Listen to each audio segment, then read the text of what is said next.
I'm enjoying this. I mean, I'm enjoying this. I'm seeing that this is doable. I can manage this. I can handle this. I'm enjoying it. Okay, so let's keep going. Here it now says calculate the wavelength of the sound wave. And that's the question. Remember, you first read the question. They want the wavelength. They want lambda. We know that we have, okay, so here we now have unit 3, right? This is, let's talk about it. Let's talk about it first before we talk about these other things. Let's just list the 6 units. Remember the units, right? We should remember the units. Remember our unit 1 is what? We said it used to be general physics, but it no longer uses that name.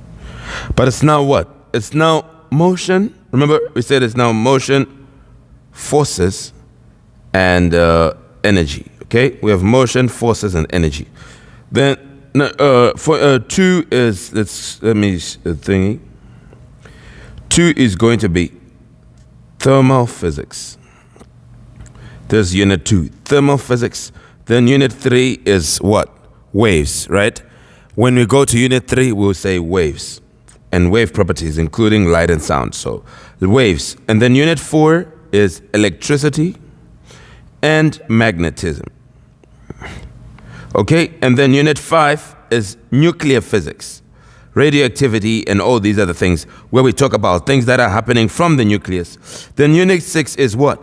Is space physics. So these are the 6 units we have. And we talked about unit 1 and we put the formulas and we've been doing the questions together. Now, what about these other units? What about unit 2 and what about unit 3? Let's talk about them. Then we'll talk about these other ones. So you took it piece by piece, right? We want to see the calculation questions. What do I need to know for me to be able to answer questions, calculation questions from unit 2? Right, so for unit 2, you really just have to know one formula, which is what we use to calculate specific heat capacity. But I would want you to know it in this form, that the change in energy is equal to mass times specific heat capacity times change in temperature. We say MC delta T, but you can see it being E is equal to MC delta theta. And remember that this is just the change in temperature. Are we together? So I want you to know that one. If you know that one, then it's going to be good.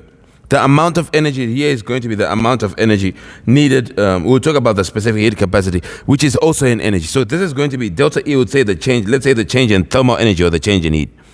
Then M is the mass. Then C is what we call specific heat capacity, which is energy needed to like raise the temperature of something of a mass by like say a certain amount of temperature. Right, so delta theta is the change in temperature. Remember that change in temperature that will happen. So anyway, now let's talk about waves, which is what we need to know for this unit. We need to know the wave equation, which just says V is equal to F lambda. Calculations are so easy. It's not even much. Then if we know that V is equal to M lambda, we now need to remember that when we talk about waves, first we tell you the general things of waves. A wave is just something which transfers energy without transferring matter. So nothing actually moves with the energy. The energy is just transferred, okay, through vibrations and heating and being moved on. So now what we'll be saying is, okay, what are the specific types of waves we talk about, which would be light and sound? And when we talk about light, there's a calculation which we do, which is the last thing you'd need to know, and that is for N, the refractive index. Okay, and you gotta know 3 ways to get it. Number 1, we'll say N is equal to speed of light. Let's say speed of light in a vacuum, okay, divided by speed of light in a material or in a medium which you are looking for, okay, which you are talking about in that particular thing. And this will give you, so speed of light divided by speed of light in a material or in a medium, okay, speed of light in air or speed of light in whatever glass or whatever you're dealing with. So this is going to be it. Remember that air is not a vacuum. A vacuum means there is nothing. There is no air even. You can't breathe in a vacuum. It is nothing. So don't be confused, right? A vacuum is nothing.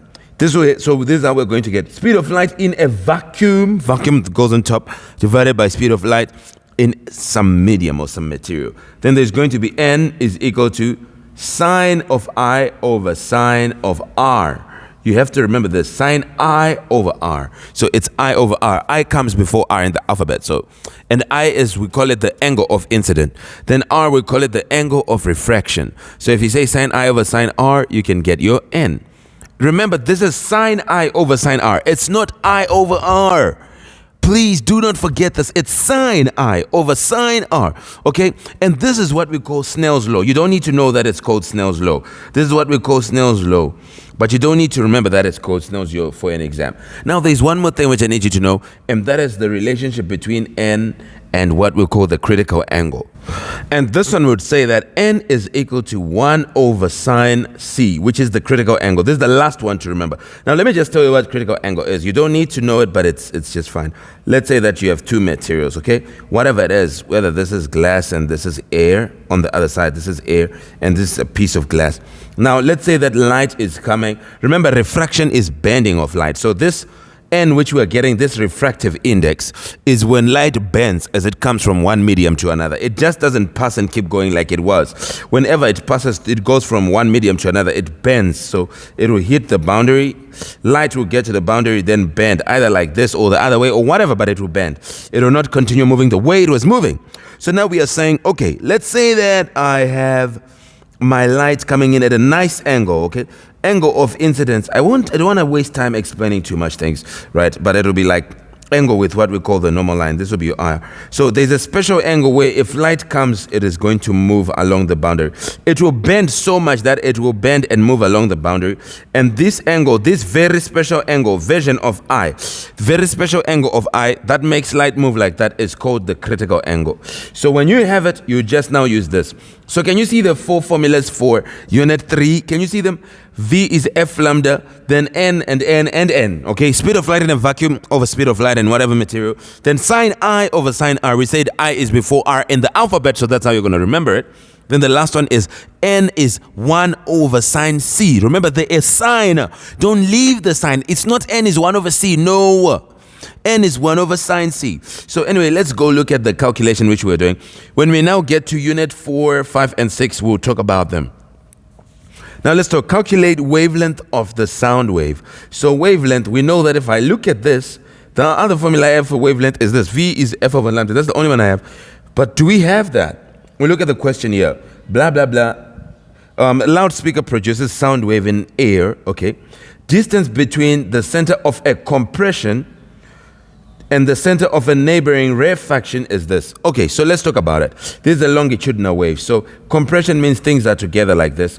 Then now they begin to be far apart. This is now a rarefaction, then compression, then rarefaction, then compression, then rarefaction. So now we want to, they're saying they've given us the distance between center of a compression and center of a rarefaction.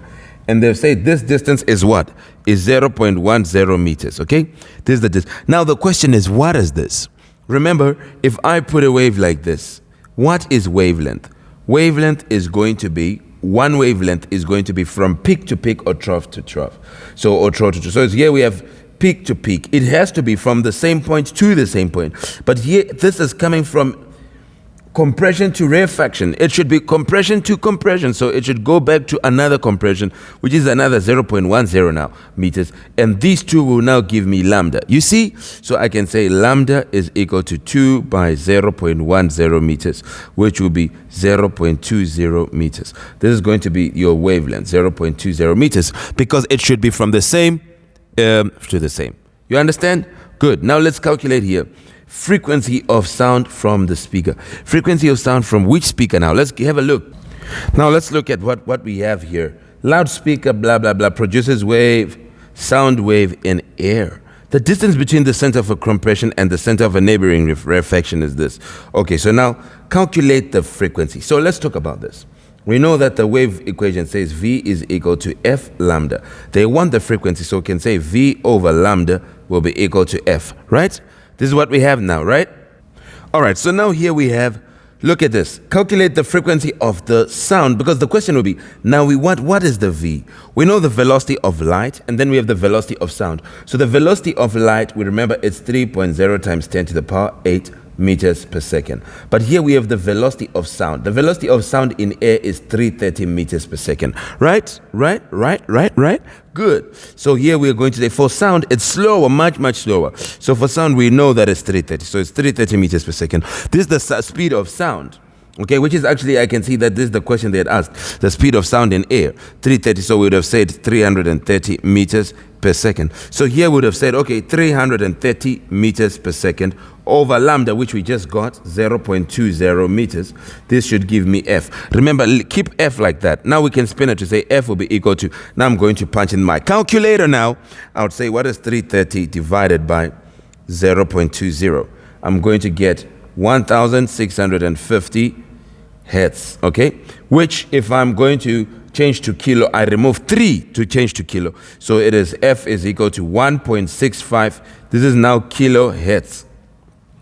Frequency is in hertz. Don't ever forget that. Now let's see. How many SF did I have here? 2 SF. Remember, a 0 that comes after the comma and it is at the back is always counted. So this is 2 is obviously a significant figure, and this one, which makes it 2, right? And in 330, there's also 2. We don't count this there because it's before the comma. But anyway, we have 2 and 2, so my answer should have 2 SF. So I'll look at SF number 3. Is it 5 and above? Yes. So when I throw it away, I should increase. So it becomes 1.7 kilohertz. So here I'll have 1.7 kilohertz.